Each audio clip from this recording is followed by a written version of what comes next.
Friends எல்லாருக்கும் வணக்கங்க. இன்னைக்கு நம்ம சாம் கிச்சன்ல பார்க்க போறது சொதி குழம்பு. சொதி குழம்பு வந்து திருநெல்வேலில ரொம்ப ஃபேமஸுங்க. அந்த திருநெல்வேலி ஊரு எங்க ஊருன்னு சொல்றதுல எனக்கு ரொம்ப பெருமையா இருக்கு. ரொம்ப வீரமாவும் இருக்கு எனக்கு சொல்றதுல, திருநெல்வேலி அப்படின்னு சொல்றதுல. அப்படி ஒரு திருநெல்வேலியோட ரொம்ப ஃபேமஸான ஒரு குழம்பு ரெசிபி தான் இன்னைக்கு உங்களுக்கு வந்து நான் வச்சு காட்ட போறேன். இந்த சொதி குழம்பு வச்சு அப்பளம் வச்சு சாப்பிட்டாலே அவ்வளோ சாப்பாடு உள்ள போகும். ரொம்ப உரப்பா இருக்காது. வெறும் பச்சை மிளகா தான் நமக்கு வந்து உரப்பு கொடுக்கக்கூடியது. அந்த பச்சை மிளகா போட்டே அவ்வளோ டேஸ்ட்டாக சூப்பராக செய்யலாங்க. அவ்வளோ ஒரு டேஸ்ட்டாக இருக்கும். இது திருநெல்வேலியோட பாரம்பரிய குழம்பு. அதேமாரி புது மாப்பிள்ளை வீட்டுக்கு வந்தால் இந்த குழம்பு வச்சு தான் உங்களுக்கு இடியாப்பத்துக்கோ சாதத்துக்கோ கொடுப்பாங்க. அவ்வளோ ஒரு சூப்பரான குழம்பு. வாங்க எப்படி பண்ணுறதுன்னு பார்ப்போம். ஒரு 100 கிராம் பாசிப்பருப்பு எடுத்து நல்லா கழுவிட்டு அதை வந்து நம்ம அடுப்பில் வச்சு வேக விட போகிறோங்க. இது வந்து தனியாக வெந்துட்டுருக்கட்டும். இது வேகிறதுக்குள்ளேயும் தேங்காய் பால் வந்து எடுக்கிறது தான் உங்களுக்கு காட்ட போகிறேன். இந்த குழம்போட டேஸ்ட்டுக்கு காரணமே இந்த தேங்காய் பாலும் ஒரு ஒரு காரணம்னு சொல்லலாங்க. அதேமாரி பருப்பும் இந்த தேங்காய் பாலும் மிக்ஸ் பண்ணி இந்த குழம்பு வைக்கோம்ல, அதில் தான் வந்து இந்த டேஸ்ட்டே வருது. தேங்காய் பால் வந்து எடுக்கிறதுக்கு நான் இன்றைக்கி ஒரு மீடியம் சைஸ் தேங்காய், ரொம்ப பெருசும் இல்லாமல் ரொம்ப சின்னதும் இல்லாமல் மீடியம் சைஸில் இந்த மாதிரி உள்ள தேங்காய் தான் எடுத்திருக்கேன். அதை குட்டி குட்டியாக கட் பண்ணிவிட்டு மிக்சியில் போட்டுக்கோங்க. மிக்சியில் போட்டுட்டு நல்லா அரைச்சிருவோம். ஃபஸ்ட்டு நீங்கள் அரைக்கையில் நல்லா மையாக அரைச்சிருங்க. ஃபஸ்ட்டு அரைக்கையிலேயே தண்ணி ஊற்றி நல்லா மையாக அரைச்சி அந்த பால் வந்து நல்லா திக்காக எடுத்து வைக்க போகிறோம். இப்போ கட்டியான தேங்காய் பால், தேங்காய் பால், அதோட டேஸ்ட்டு வந்து வேறு லெவலில் இருக்குங்க. ஃபஸ்ட்டு நம்ம தேங்காவில் எடுக்கிற தேங்காய் பால் வந்து சூப்பராக இருக்கும். டேஸ்ட்டு வந்து உங்களுக்கு சீனி போடாமலே அவ்வளோ ஒரு டேஸ்ட்டு அப்படி இருக்குங்க அந்த தேங்காய் பாலோட டேஸ்ட்டு. அந்த தேங்காய் பாலை தான் இப்போ நம்ம எடுக்க போகிறோம். அதாவது கொஞ்சமாக தண்ணி ஊற்றி தேங்காய் பாலை வந்து கொஞ்சம் கட்டியாக எடுக்க போகிறோம். இதை எடுத்து தனியாக வச்சுக்குவோம். மறுபடியும் நம்ம வந்து அரைச்சி வச்சுருக்க அந்த விழுதுகளை மிக்ஸி ஜாருக்குள்ளே போட்டு மறுபடியும் தண்ணி ஊற்றி ஒரு தேங்காய் பால் எடுக்க போகிறோம். இது வந்து கட்டியான தேங்காய் பால் மாதிரி இருக்காது. கொஞ்சம் தண்ணியாக இருக்கிற மாதிரி தான் இருக்கும். இப்போ மறுபடியும் அரைச்சிக்கலாம்.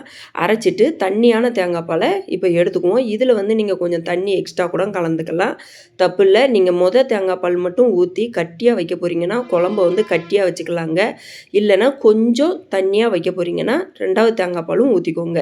நான் வந்து இன்றைக்கி காய்கறியிலே தேங்காய் பாலை ஊற்றி வேக வைக்க போகிறேன். அது ஒரு சூப்பரான டேஸ்ட்டை கொடுக்கும். அதனால தான் இந்த தேங்காய் பால் எடுத்திருக்கேன். தண்ணி வந்து தேவைன்னா கொஞ்சம் மிக்ஸ் பண்ணிக்கலாம். மற்றபடி நான் அந்த தேங்காய் பாலை தான் நான் வந்து மிக்ஸ் பண்ண போகிறேன். இந்த தண்ணியான தேங்காய் பாலை வச்சு நம்ம காய்கறி வேக வைக்க போகிறோம். அதுக்காகத்தான் இப்போ நான் எடுத்துகிட்ருக்கேன். ஒவ்வொருத்தங்க காய்கறியை வந்து தண்ணியிலே வேக வைப்பாங்க. அதுக்கு நீங்கள் இந்த மாதிரி ரொம்ப கட்டியாக இல்லாத தேங்காய் பாலை எடுத்து அதில் காய்கறியை வேக வச்சிங்கன்னா வச்சுக்கோங்க, சூப்பராக இருக்குங்க டேஸ்ட்டு. அடுத்ததாக நம்ம என்ன செய்ய போகிறோம்னா, ஒரு உரலில் வந்து பச்சை மிளகாயும் இஞ்சியையும் போட்டு நல்லா ஒரு அளவுக்கு மசிகிற அளவுக்கு நம்ம குத்தி எடுத்துக்குவோம். இஞ்சி வந்து ஒரு துண்டை வந்து 4 பீஸாக கட் பண்ணி வச்சுருக்கேங்க. இந்த மாதிரி ஒரு துண்டு எடுத்து அதை 4 பீஸாக கட் பண்ணி உரலில் போட்டு நல்லா குத்தி வச்சுக்கோங்க. உங்களுக்கு உரலில் போட வேண்டாம் அப்படின்னா மிக்சியில் போட்டு கொஞ்சமாக தண்ணி ஊற்றி அரைச்சி வச்சுக்கோங்க, நல்லாயிருக்கும். இப்போ இந்த மாதிரி தட்டி எடுத்த இஞ்சையும் பச்சை மிளகாயும் ஒரு கிண்ணத்தில் தனியாக எடுத்து வச்சுக்கோங்க. நான் ஒவ்வொரு ஸ்டெப் பை ஸ்டெப்பாக தான் உங்களுக்கு சொல்கிறேன். ஃபஸ்ட்டு பருப்பை வேக வச்சாச்சு. அதுக்கப்புறம் தேங்காய் பால் எடுக்கிற விதத்தை உங்களுக்கு காமிச்சிட்டேன். 2 தேங்காய் பால் எடுத்து வச்சுருக்கோம். அதுக்கப்புறம் பச்சை மிளகாயவும் இஞ்சையும் தட்டி அதையும் எடுத்து வச்சுட்டோம். இது எல்லாத்தையும் நீங்கள் எடுத்து வச்சிட்டிங்கன்னா உங்களுக்கு சொதி குழம்பு வைக்கிறது ரொம்ப ரொம்ப ஈஸிங்க. டக்கு டக்கு டக்கு டக்குன்னு நம்ம சூப்பராக வச்சு முடிச்சிடலாம். நம்ம இந்த வேலையெல்லாம் பார்க்குறதுக்குள்ளேயுமே பருப்பு சூப்பராக வந்துட்டுங்க. இப்போ காய்கறி வந்து பீன்ஸ், முருங்கைக்காய், கேரட், உருளைக்கிழங்கு இந்த 4 காய்கறியும் நான் போட போகிறேன். நீங்கள் வந்து காலிஃப்ளவர், பச்சை பட்டாணி எது வேணாலும் நீங்கள் போட்டுக்கலாம். இப்போ ஒரு பாத்திரம் வச்சுக்கோங்க. வச்சுக்கிட்டு அதில் தேங்காய் எண்ணெய் தான் யூஸ் பண்ண போகிறேன். ஏன்னா சொதி குழம்பு நம்ம தேங்காய் பால் வந்து யூஸ் பண்ணி செய்ய போகிறோம். அதுக்கு ஏற்ற மாதிரி நீங்கள் தேங்காய் எண்ணெய் ஊற்றி செஞ்சிங்கன்னா சூப்பர் டேஸ்ட்டில் இருக்குங்க. தேங்காய் எண்ணெய் தான் உங்களுக்கு சூப்பராக இருக்கும் டேஸ்ட்டுக்கு. அதனால் இன்றைக்கி தேங்காய் எண்ணெய் ஊற்றிட்டு கடுகு போட்டு தாளிச்சிட்டு ஜீரகமும் கொஞ்சம் போட்டுக்கோங்க. போட்டுட்டு நல்லா பொரியட்டும். இது பொரிஞ்சு வந்ததுக்கப்புறமா ஒரு 20 சின்ன வெங்காயத்தை அப்படியே முழுசாக போட்டிருக்கேன், கட் பண்ண வேண்டாம். முழுசாக உங்களுக்கு குழம்புக்குள்ளே கிடைக்கையில் அப்படி குழம்பு ஊற்றி சாப்பிடையில் இந்த வெங்காயத்தையும் சாப்பிட்டிங்கன்னா அப்படி ஒரு நாக்கில் வந்து அப்படி ஒரு டேஸ்ட் இருக்குங்க, சூப்பராக இருக்கும். கருவேப்பிலையும் போட்டு நல்லா தாளிச்சிட்டு நல்லா கிளறி விடுங்க. வெங்காயம் ரொம்ப வேகணும்னு இல்லை, ஒரு கண்ணாடி பதத்துக்கு வெந்தால் போதுமானது. இப்போ இதை நல்லா கிளறி விட்டு வெங்காயம் ஓரளவுக்கு கண்ணாடி பதத்துக்கு மாறி வர்ற டைமில் இப்போ என்ன செய்யணும்னா பச்சை மிளகாயும் இஞ்சியும் தட்டி வச்சுருந்தோம்ல அதை போட்டுருங்க. இந்த பச்சை மிளகாய் இந்த இஞ்சி தட்டி வச்சுருக்கிறது இந்த குழம்புக்கு ஒரு சூப்பரான டேஸ்ட்டை கொடுக்குங்க. இதில் போடுற எல்லா ஒரு சின்ன சின்ன விஷயமுமே இந்த குழம்பை வந்து நமக்கு டேஸ்ட்டாக தூக்கி காட்டும். அவ்வளோ அழகாக இருக்கும். இப்போ இதோட பச்சை வாசனையும் போகிற அளவுக்கு நல்லா நம்ம வதக்கி விட்டுறணும்.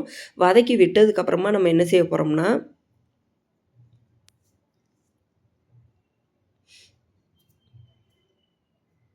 இப்போ காய்கறியை பூரா நம்ம வந்து கட் பண்ணி வச்சுருக்கோம்ல, கட் பண்ணி கழுவி வச்சுருக்கேன் இன்றைக்கி நான். அந்த காய்கறியை பூரா நம்ம சேர்த்துருவோம். ஒரு உருளைக்கிழங்கு தாங்க போட்டிருக்கேன், ஒரு முருங்கைக்காய், ஒரு 2 கேரட்டு, அப்புறம் ஒரு 100 கிராம் பீன்ஸ் வாங்கி அதையும் போட்டிருக்கேன். கொஞ்சம் கொஞ்சம் நீங்கள் காய் கடையில் வாங்கினீங்கனாலே இந்த சொதி குழம்பு வந்து சூப்பராக வச்சிடலாங்க. ஏன்னா ரொம்ப காய் வந்து இதுக்கு தேவைப்படாது. கொஞ்சம் எல்லாத்துலேயும் கொஞ்சம் கொஞ்சம் காய் தேவைப்படுற மாதிரி இருக்கும். அதுக்கப்புறம் 2 பச்சை மிளகாயும் கீறி அதுக்குள்ளே போட்டேன். இப்போ இதை நல்லா கிளறி விட்டுருவோம். காய்கறி எல்லாமே தேங்காய் பாலில் தான் வேக போகுது. உப்பும் போட்டு நல்லா மிக்ஸ் பண்ணி விட்டுருங்க. தேவையான அளவு இப்போ கொஞ்சம் உப்பு போட்டுக்கலாம். உப்பு பத்தலைன்னா அப்புறமா போட்டுக்கலாம் கொஞ்சம். இப்போ காய்கறிகள் பூரா நல்லா கிளறி விட்டுட்டு அதுக்கப்புறம் நம்ம என்ன செய்ய போகிறோம்னா நம்ம வந்து லேசான தேங்காய் பால் எடுத்து வச்சுருந்தோம்ல, அதாவது 2வது தேங்காய் பால்.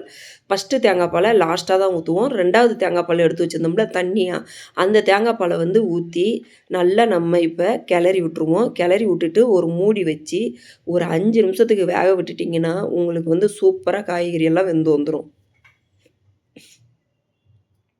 இதில் வந்து கொஞ்சமாக மஞ்சத்தூள் சேர்த்துக்கோங்க. மஞ்சத்தூள் சேர்த்துட்டு நல்லா மிக்ஸ் பண்ணி விட்டுருங்க. நீங்கள் மஞ்சத்தூள் அந்த தேங்காய் பாலோட அந்த மஞ்சத்தூள் சேரையில் சூப்பராக இருக்குங்க. கலரே ஒரு சூப்பரான கலர் வரும். ஒவ்வொருத்தங்க வெள்ளையாக செய்கிற மாதிரி செய்வாங்க சொதி குழம்பு. ஹோட்டல்லையும் கொஞ்சம் நல்லா வெள்ளையாக இருக்கிற மாதிரி தான் இருக்கும். இன்றைக்கி நான் கொஞ்சம் மஞ்சத்தூள் சேர்த்து தான் செஞ்சுருக்கேன். இப்போ மூடி வச்சுட்டு ஒரு 5 நிமிஷம் கழித்து நீங்கள் திறந்து பார்த்தீங்கன்னா காய்கறியில் ஒரு 3/4 பகுதி நல்லா வெந்திருக்கும்.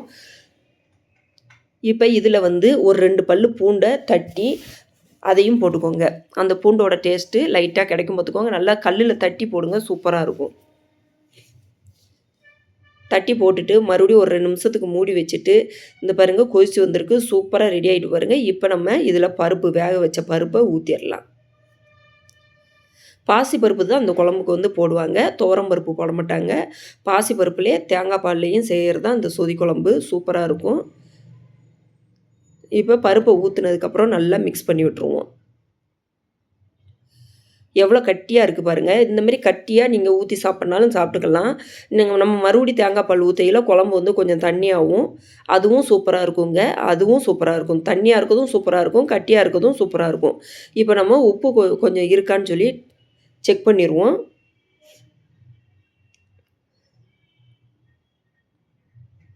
எவ்வளோ அழகாக இருக்குது பார்த்தீங்களா? உங்களுக்கு பார்க்கையிலே தெரியும். ஒரு குழம்ப வந்து நம்ம கரெக்டாக பார்த்தே கண்டுபிடிச்சிடலாங்க. நல்லா இருக்குமா, நல்லா இருக்காதான்னு சொல்லிட்டு. உப்பெல்லாம் கரெக்டாக இருக்குது. இப்போ நான் கட்டியான தேங்காய் பால் ஊற்றிருக்கேன். பாருங்கள் எவ்வளோ சூப்பராக இருக்குன்னு. நடுவில் அப்படியே அந்த தேங்காய் பால் வந்து அப்படியே கட்டியாக இருக்கிறதுனால அப்படியே மிக்ஸ் ஆகாமல் இருக்குது பாருங்கள். இப்போ நல்லா மிக்ஸ் பண்ணி விட்டதுக்கப்புறம் எவ்வளோ சூப்பராக இருக்குது பாருங்கள் குழம்பு. இனிமேல் வந்து நம்ம வந்து ரொம்ப கொதிக்க விடக்கூடாது இந்த குழம்ப. ஒரு கொதி வரையுமே அப்படியே இறக்கிடணுங்க. அப்போ தான் சூப்பராக இருக்கும். நீங்கள் ரொம்ப தேங்காய் பால் ஊற்றுனதுக்கப்புறம் கொதிக்க விட்டிங்கன்னா அது வந்து தேங்காய் பாலோட வாசனை எல்லாமே டேஸ்ட்டு எல்லாமே மாறிடும். இப்போ லைட்டாக கொதித்து வரையில் ஒரு அரை எலுமிச்சம்பழத்தை அப்படியே சாறு புழிஞ்சு ஊற்றிடுவோம் உள்ளே, ஒரு புளிப்பு டேஸ்ட்டுக்காக. சாறு பிழிஞ்சு ஊற்றிட்டு மல்லி இலை போட்டுருங்க. அவ்வளோதான், குழம்பு சூப்பராக ரெடி ஆகிட்டுங்க. இந்த மாதிரி சொதி குழம்பு உங்கள் வீட்டில் செஞ்சு கண்டிப்பாக பாருங்கள். எப்படி இருக்குன்னு சொல்லுங்கள், கமெண்ட் பண்ணுங்கள். சூப்பராக இருக்குங்க. திருநெல்வேலி சைடு ரொம்ப ஃபேமஸான ஒரு குழம்பு. திருநெல்வேலி வந்தீங்கன்னா கண்டிப்பாக ஹோட்டலில் வந்து சாப்பிட்டு போங்க. நன்றி, வணக்கம். அடுத்த வீடியோவில் பார்க்கலாம்.